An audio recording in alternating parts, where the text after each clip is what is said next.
Halo, perkenalkan nama saya Diva Lauren Raja Guguk. Saya mahasiswi dari Stikes Santa Elizabeth Medan, jurusan Sarjana Keperawatan tingkat 1. Sekarang saya akan mengulang kembali materi tentang keperawatan dasar. Yang pertama itu tentang tanda-tanda vital.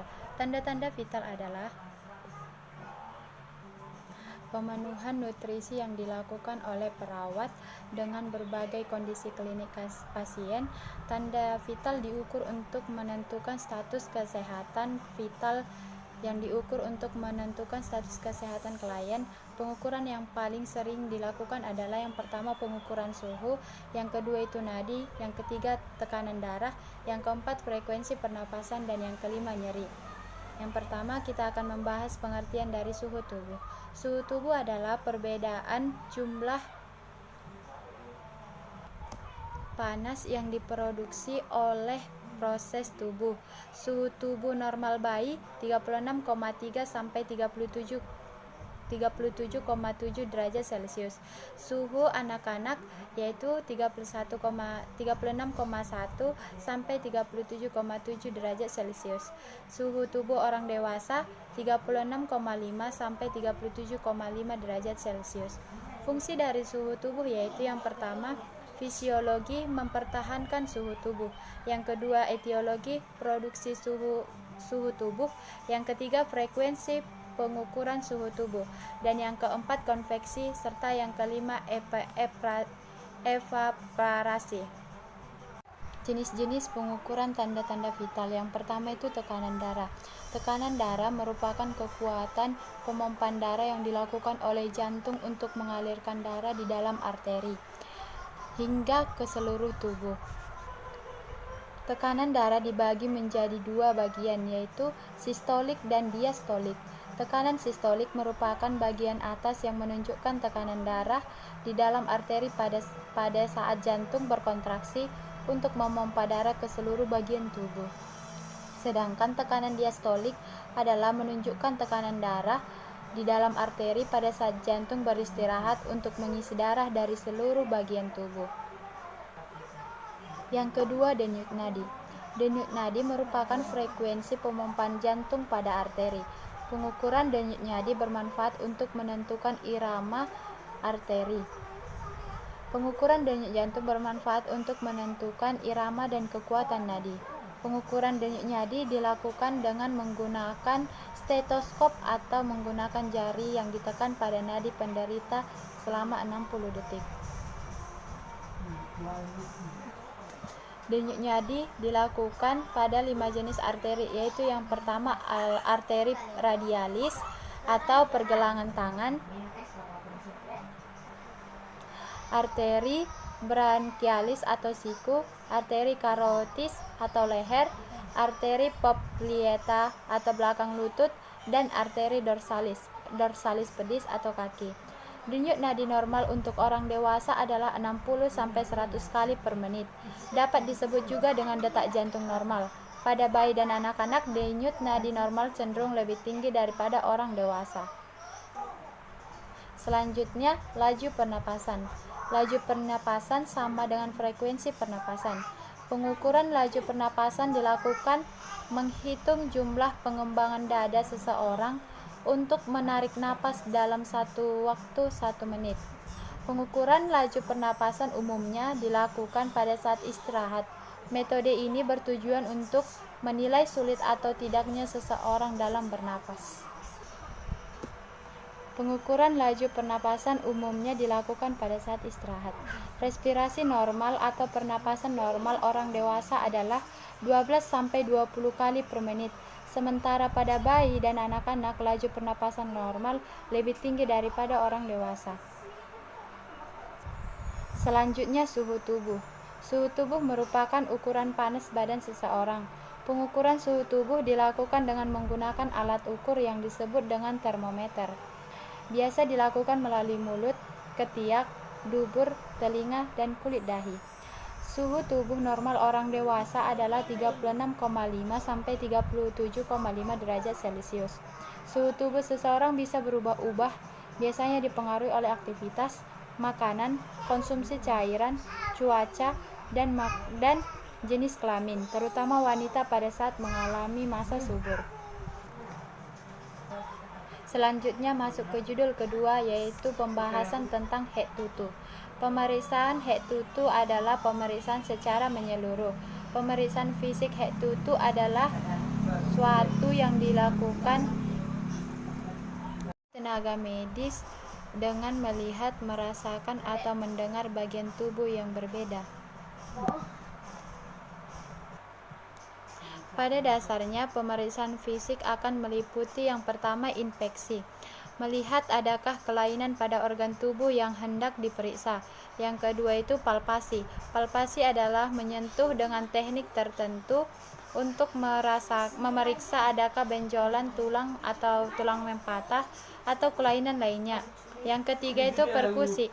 Perkusi merupakan tubuh akan mengeluarkan suara tertentu walaupun dalam kondisi normal karena berisi udara, dan pada lambung akan terdengar timpani karena berisi gas. Tujuan pemeriksaan ini adalah mendeteksi adakah cairan atau massa pada tubuh seseorang. Contohnya, jika paru-paru ketika diketuk malah terdengar redup, maka kemungkinan adanya massa organ tersebut. Yang terakhir adalah auskultasi. Auskultasi adalah pada pemeriksaan ini dibutuhkan stetoskop untuk mendengarkan adakah kelainan pada organ, seperti pada pemeriksaan jantung, paru-paru, dan lambung. Baiklah, tujuan dari pemeriksaan head tutu adalah untuk mencari masalah keperawatan yang menegakkan atau merumuskan diagnosa keperawatan atau kedokteran, dan untuk membantu proses rencana keperawatan dan pengobatan. Adapun prosedur tindakan dari pemeriksaan fisik secara head tutu yaitu setiap tahap-tahap pemeriksaan fisik harus dilakukan secara urut dan menyeluruh, yang dimulai dari bagian tubuh seperti berikut: kulit, rambut, dan kuku. Yang kedua, daerah kepala meliputi mata, hidung, telinga, dan mulut. Bagian ketiga, leher, meliputi posisi dan gerak trakea atau GVPP. Yang keempat, dada. Yang kelima, abdomen atau pemeriksaan dangkal dan dalam. Yang kelima, genitalia. Yang keenam, kekuatan otot atau muskuloskeletal. Dan yang ketujuh, neurologi. Pemeriksaan head tutu dimulai dari yang pertama pemeriksaan kulit, rambut, dan kuku. Selanjutnya pemeriksaan kepala. Yang ketiga pemeriksaan hidung. Yang keempat pemeriksaan telinga. Selanjutnya pemeriksaan hidung, pemeriksaan telinga, pemeriksaan dada atau toraks, dan selanjutnya pemeriksaan jantung atau kordis. Yang ketujuh pemeriksaan perut atau abdomen. Yang kedelapan pemeriksaan hepar. Dan selanjutnya pemeriksaan muskuloskeletal serta pemeriksaan sistem neurologi. Kesimpulan dari pembelajaran tentang head tutu adalah pemeriksaan fisik tubuh klien secara keseluruhan atau hanya bagian tertentu yang dianggap perlu untuk memperoleh data yang sistematif dan komprehensif. Data komprehensif memastikan atau membuktikan hasil amnesa, menentukan masalah, dan merencanakan tindakan keperawatan yang tepat bagi klien. Pemeriksaan fisik mutlak dilakukan pada setiap klien, terutama pada klien yang baru masuk ke tempat pelayanan kesehatan sewaktu-waktu sesuai kebutuhan klien. Jadi pemeriksaan fisik ini sangat penting dan harus dilakukan pada kondisi tersebut, baik klien dalam keadaan sadar maupun tidak sadar. Yang selanjutnya kita masuk dalam judul ketiga, yaitu pembahasan ketiga tentang pengkajian keperawatan atau amnesa dan pengumpulan data sekunder. Pengkajian adalah tahap awal keperawatan dan merupakan suatu proses pengumpulan data yang sistematis dari berbagai sumber untuk mengevaluasi dan mengidentifikasi status Status keadaan klien. Yang pertama, amnesa. Amnesa adalah cara pemeriksaan yang dilakukan dengan wawancara baik dengan pasien. Tujuan dari anamnesis yaitu untuk mendapatkan keterangan sebanyak-banyaknya mengenai penyakit pasien. Langkah-langkah dalam anamnesis. Yang pertama, kaji data pasien. Yang pertama itu nama, umur, jenis kelamin, nama orang tua, alamat, umur atau penduduk, dan yang ketujuh, agama. Yang kedua, tentang sumber data sekunder. Sumber data sekunder adalah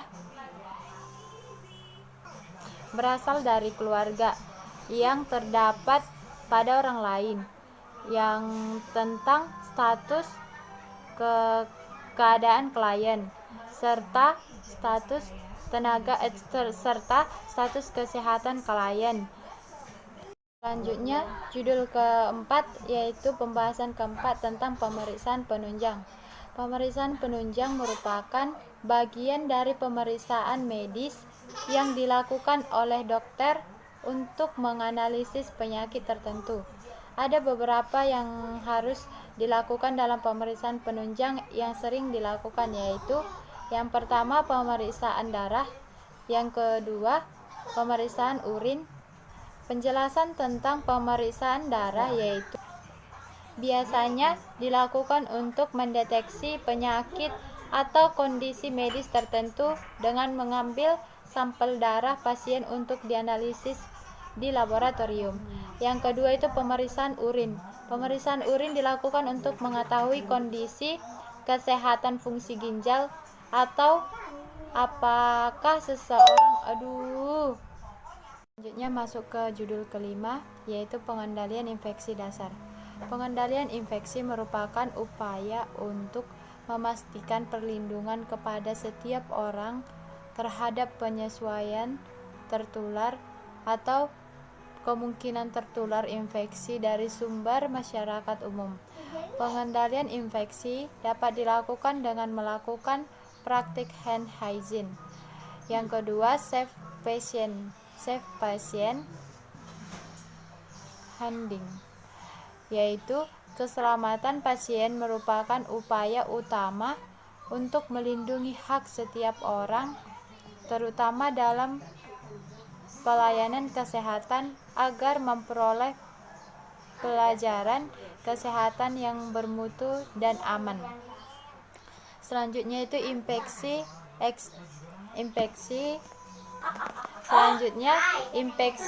nosomekial. Infeksi nosomekial adalah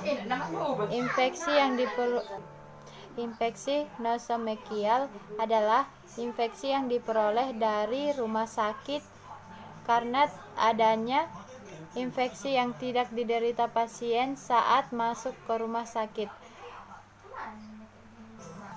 melainkan setelah lebih kurang dari 12 jam berada di tempat atau di daerah rumah sakit. Infeksi nosokomial adalah apabila dokter atau suster yang merawat pasien yang menderita infeksi ketika terjadi kontak langsung dengan pasien. Selanjutnya, apabila suster atau dokter yang seketika merawat pasien hingga maka kemungkinan pemberian atau penularan dapat terjadi dan diperoleh dari infeksi dari pasien sebelumnya yang telah dirawat dan akan terkena kepada pasien yang akan dirawat oleh perawat selanjutnya karena tidak melakukan hand hygiene. Selanjutnya masuk ke judul ke-6, yaitu prinsip pemberian medikasi. Medikasi adalah cara utama terapi yang dipergunakan oleh medis saat mengobati dan melayani kesehatan atau masalah klien. Prinsip medikasi yang pertama, benar obat, benar dosis, benar pasien, benar cara pemberian obat, benar waktu, benar pendokumentasian, benar pendidikan perihal kesehatan, benar hak pasien untuk menolak, benar pengkajian, benar evaluasi, benar reaksi terhadap makanan, dan benar reaksi dengan obat lain. Jadi, 12 prinsip dalam medikasi itu merupakan cara-cara untuk melakukan medikasi. Macam-macam medikasi. Yang pertama itu macam-macam obat. Yang pertama, selanjutnya macam-macam medikasi. Yang pertama itu macam-macam obat. Macam-macam obat, yang pertama obat bebas, yang kedua obat bebas terbatas, yang ketiga obat keras, yang keempat obat narkotika dan psikotropika. Selanjutnya macam-macam dalam bentuk obat. Macam-macam bentuk obat itu, yang pertama itu pulvis atau serbuk, yang kedua pulveres, ketiga tablet, keempat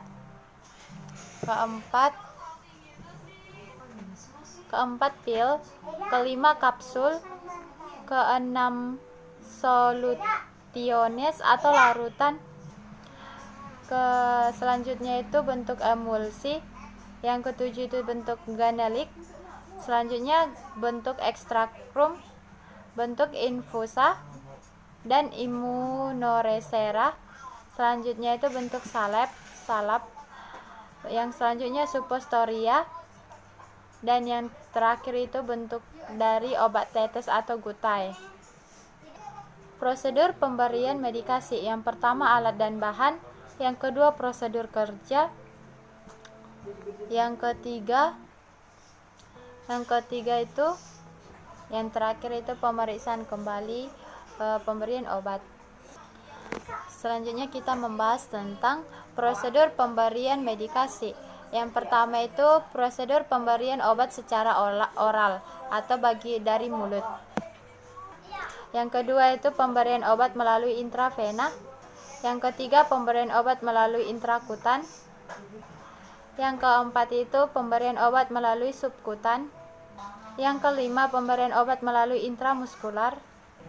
Jadi kesimpulan dari medikasi yaitu obat merupakan komponen yang paling penting karena diperlukan dalam bagian besar upaya kesehatan, baik untuk menghilangkan gejala atau simptom dari suatu penyakit.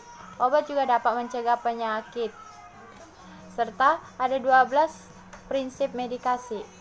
Dan itu sudah diberlakukan di berbagai masyarakat, dan juga ada beberapa rumah sakit yang hanya menggunakan 6 prinsip medikasi.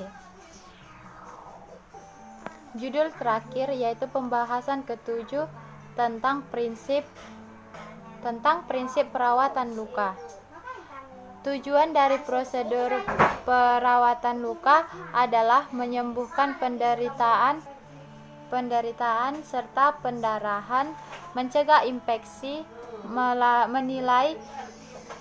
menilai kerusakan yang terjadi pada struktur yang terkena dan untuk mengembalikan luka kembali sembuh. Pendarahan pada anggota badan dapat dikurangi dalam waktu